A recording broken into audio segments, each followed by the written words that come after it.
Benchmark, the voice of business. Presented by LMD.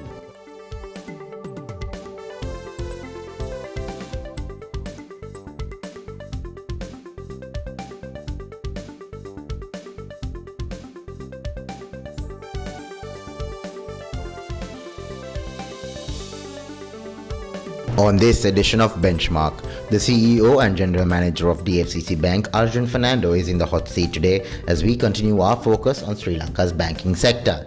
Then, we discuss the virtual standstill of the BCI with Nielsen's Managing Director Shaheen Kader. And we wind up the show with LMD columnist Deshal Dimel, who gives us his unique insights on the impact of the 100-day program on Sri Lanka's economy.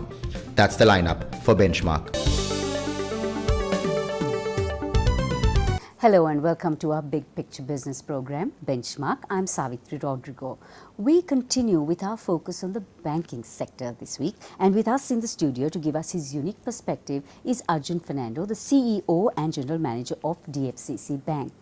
So welcome to Benchmark, Arjun. Good to have you on the show. Thank you for sharing your views with us. Thank you, and it is indeed a privilege. So now tell me, how do you view the banking sector in Sri Lanka the way it is today? My one-word answer would be exciting, but I believe with the stable rating outlooks in banks and with the high investor confidence, that's very positive for the banking sector. With the low interest rates and with low inflation, we are seeing more credit demand. And when I mean credit demand, it's accessing all sectors of the economy, which is a positive. Of course, the competition is very stringent now with a lot of liquidity in the market. So today I would say the customers are calling the shots and demanding very fine rates. But also I think this has forced the banks to be innovative in their product and service offerings. So all in all, I think it's been a good 2014. The first half of 2015's been sort of a wait and see, but I believe it's exciting times ahead of us. Are you seeing the banking sector being a little more inclusive when it comes to the way you do things? I would think so. Now, especially, we are seeing a lot of demand coming from sectors which we didn't see earlier. And I think from a bank's perspective as well, we are reaching out to segments which we probably didn't reach out earlier, because I think the banks were in a sort of a comfort zone, lending to the top corporates and maybe the next tier. But here we are seeing us going into other areas. Even microfinance, I can give an example. We may not lend directly because as a bank we don't have the infrastructure, but we lend to companies who are lending. So like that, we've reached out to that sector. So yeah, to answer your question, yes, it's more inclusive demand in terms of credit now. Are you satisfied with the progress made when it comes to reforms in the financial sector? Yes, if I look at 2014 and early 2015, I must commend the Ministry of Finance and the Central Bank in terms of achieving the financial sector stability objectives. They brought in risk management frameworks, also looked at strengthening the capital requirements, also improved the payments and settlement systems, also looked at risk-based supervision vision rather than just nitpicking on whether you have dotted the I's and crossed the T's. So I think in that sense the banking sector reforms have been positive. Naturally, the consolidation is still a wait and see because of the committee findings, but all in all, yes. Now, how can institutions deal with resistance to change faced with voluntary amalgamation, especially when it comes to the stronger banks? I think the case to be made out in any voluntary amalgamation is the value addition the amalgamation is going to bring through. And the general perception is it's a cost game or it's a cutting head count, that's what an amalgamation is. And that's why I said previously, banks are in a position today, since we are not forced to cut costs, to look at amalgamation in a more positive look in terms of the value addition. How much more value can you bring through this amalgamation? So if you get your right partner, it's more of a revenue uplift rather than a cost. I'm sure there are synergies you can gain out of any amalgamation, but I think the play should be on revenue generation and enhance. Also accessibility into other markets, other services. So in that light, I believe the resistance would be less. And I think if that can be articulated to the staff, and they can buy into that concept where they need not fear, because there are going to be opportunities. You may have to come out of your comfort zone, and I think that's something in life we have to always be prepared. And there are going to be great opportunities in the long run. So you are a firm proponent of relationship banking, or should I say face-to-face banking? Yes, I am a strong proponent of relationship banking, and ideally face-to-face, but it doesn't necessarily have to be face-to-face. That's why I was saying we need to be smart enough to understand through technology how to spot opportunities. But face-to-face, it's much easier through body language and through the answers spot these opportunities. But it's going to be a challenge because I think the banks have to have both streams ongoing. Now, we've seen worker remittances actually drop this year, showing a growth of 9.5% as opposed to 13% year on year last year. Do you think geopolitical events are actually taking a hold of worker remittances, and we are seeing the impact of that? I would think on the worker remittance front, today we have about $7 billion of remittance, and with 2.5 million migrant workers, is still to me a small percentage in terms of what we can bring through the formal channels. So whilst there may be a slight dip in terms of percentage, we haven't really harnessed the maximum from a banking sector perspective, the potential, and to get more through the formal channels. So I think more of this kind of collaboration amongst banks and offering solutions which will improve, in my view, the remittances flowing in through the banking channel. We take a short break for commercials now. On the other side, Arjun Fernando discusses the credit card market and also the details of the main challenges that are being faced by development finance institutions. Stay with us.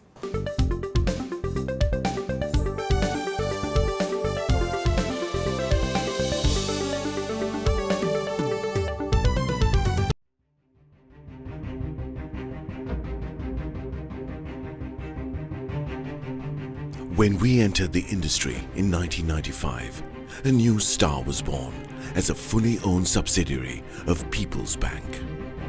For those seeking to grow their businesses, PLC provided the seed.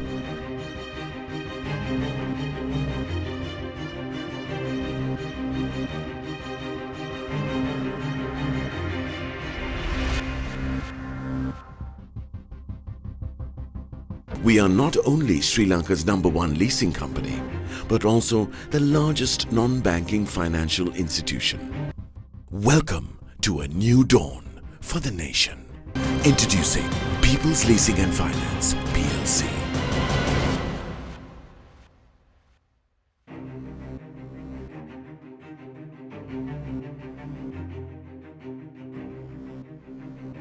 We can show you a world, shining, shimmering, splendid, amazing, beautiful, dazzling, wondrous space for you and me. A whole new world, the future's got a whole new world for you. The most advanced technology now on multiple smart devices for total convenience. Welcome to H&B New World Banking.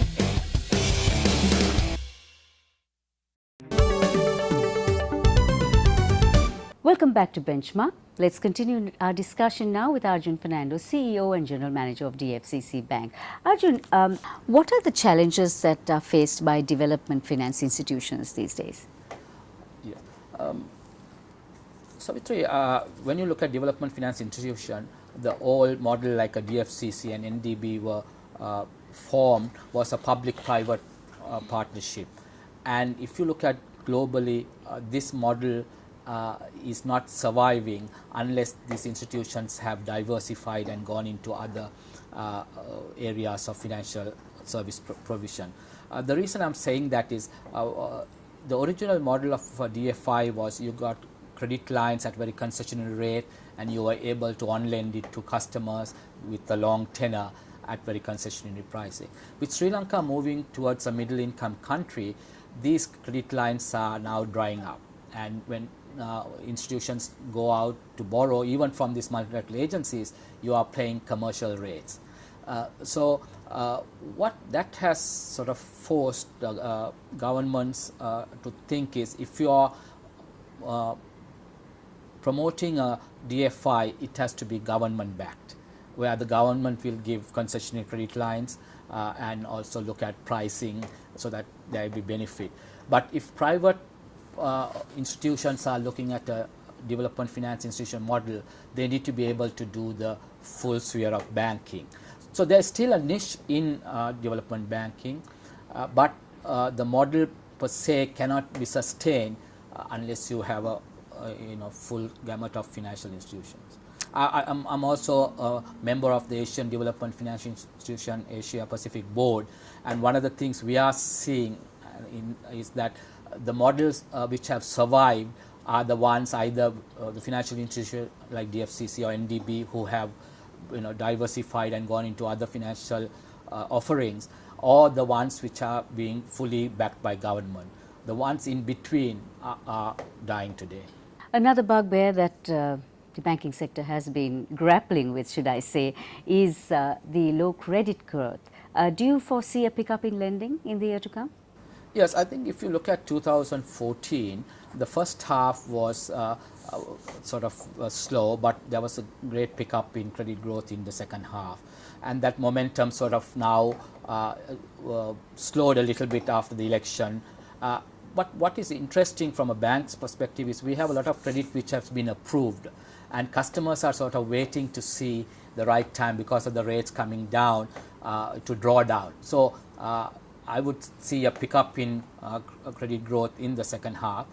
But what is encouraging is we are seeing growth in the personal financial sector because with these low rates, personal loans, housing loans, consumer loans, that we have seen a pickup even in the last 3 months or so, and from beginning of this year. So yes, but I think the corporates are playing a wait and see approach, feeling they could borrow even at a cheaper rate if the rates go down. We talked a little bit, actually quite briefly, about inclusivity in financial institutions and how you do business. So just to get a wider hold on it, how can banks better reach out to the rural sector of the island, especially the SME sector? Yes, I think the banks have done I would say remarkable, made a remarkable effort to reach out. One is through brick and mortar. I mean, there is a huge branch network out there. I mean, if you're looking from outside, the question is being asked, do you need this kind of a network across the country, and can you sustain the cost base? But that's a different argument. But to reach the SMEs, the brick and mortar, now we are looking at other channels like internet banking, mobile, or that which they have access. But to me, the real challenge is to give value-added services to SMEs. Not only access to finance is important, but more the know-how, access to markets, then also when they are in difficulty to help them in the restructuring process. So that's an area I think I would like to think DFCC and some of the development banks, and I must say even some of the large commercial banks are playing more and more, not just looking at this, just giving money, but also at the same time providing value-added advice. One other area which I think we can do better is there are a lot of assistance on technical and other ways for SMEs through multilateral agencies and ministries, and getting that out and getting the participation of SMEs, we can do better from a bank's perspective. And I think finally we need to work closely with the chambers, because you hear a lot of criticisms about not having access.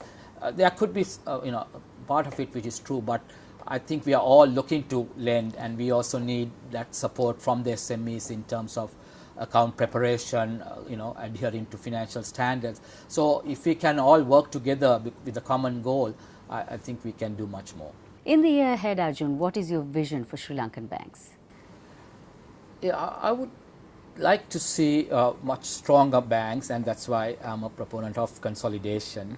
I think the banks would need to be more customer centric, and when I mean customer centric here, it's also inclusive growth, not only to certain segments which the banks have been comfortable with. Banks will also need to ensure strong risk management and capital to sustain any shocks. The bigger challenge in my view for banking sector is to look at the organization structures, look at productivity of the staff, and really utilizing the resources to the maximum. I believe the banks in the past have had layers of management for reasons which would have served the past, but are they really going to add value going forward? And with the current way of information, and I believe there's a lot in that area which the banks can. And last point is banks will need to look at talent management and spending a lot of time on sales and marketing. I believe banks are a lot process oriented, and even the governance structures, it's all post-event ones rather than looking forward. So I think talent management, sales, marketing culture would be a way forward. Thank you, Arjun. Great talking to you. Thank you, Savitri. Thank you for the opportunity. That was Arjun Fernando, the CEO and General Manager of DFCC Bank, giving us his perspectives of the banking industry. On the other side, we have Arjun Selvaraja.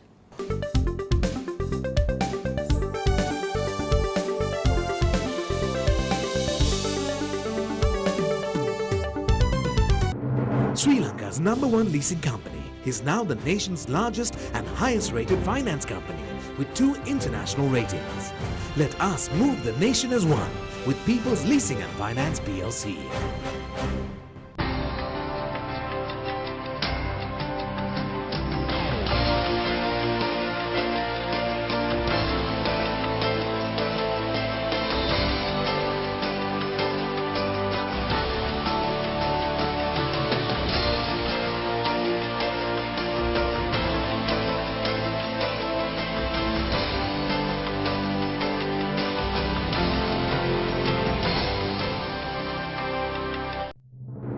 Sri Lanka's #1 leasing company is now the nation's largest and highest rated finance company with 2 international ratings.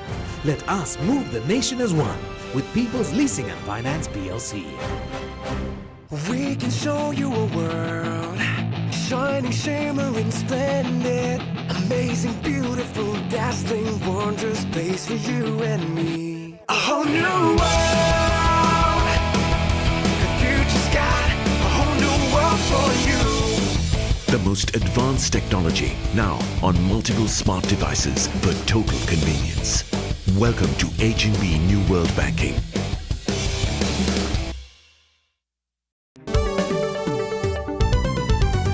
Welcome back to the show. I'm Arjun Selvaraja. We're going to take a close look now at the latest Business Confidence Index with the Managing Director of Nielsen, Shaheen Kader. Welcome, Shaheen. Now, the BCI seems to have hit a bit of a muddy patch. Now, why is this? What are the sensitivities behind it? Although the BCI declined sharply after the election peak, the index has picked up marginally over the last 1 month. But I think the bigger picture, as you say, is that it has been a bit suppressed. So there are, over the last 3 months, and there are a couple of reasons. One is that there is uncertainty about the political environment at the time of the survey, and I guess even now. And secondly is that, there are increasing concerns about future business prospects. I think the two are related. So we'll have to, wait and see till the elections and so on. Based on the results, Shaheen, how do they perceive our economy's outlook? I think concerns about the economy have started to increase, and this is seen throughout the last 3 months, immediately post the presidential elections, not the month of the elections, but the subsequent months. I think these concerns have substantially increased in March and April, as I said earlier, the business sector, they await stability in the political arena. You did mention that they're a bit iffy on the business prospects, but how do they view the investment climate? Yeah, I think due to this, concern on the economic prospects, I think we see that even the outlook on future business and investment has also dipped, but slightly. And what is the business sector hopeful of? I think the business sector is hopeful of a couple of things. Number one, better governance. I think they're looking forward to that. And also political stability, but this will be post-general elections. Thank you for joining us, Shaheen.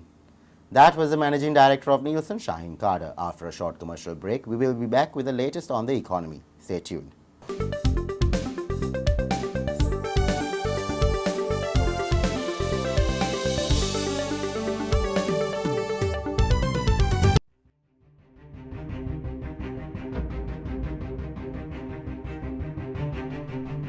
When we entered the industry in 1995, a new star was born as a fully owned subsidiary of People's Bank.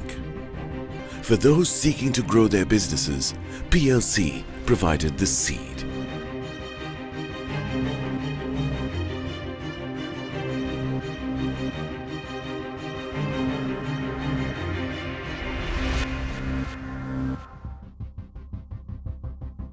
We are not only Sri Lanka's #1 leasing company, but also the largest non-banking financial institution. Welcome to a new dawn for the nation. Introducing People's Leasing and Finance, PLC.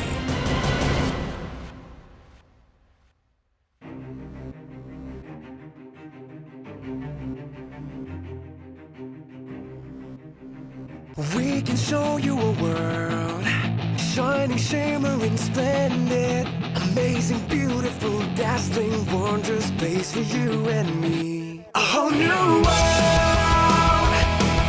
the future's got a whole new world for you. The most advanced technology now on multiple smart devices for total convenience. Welcome to H&B New World Banking.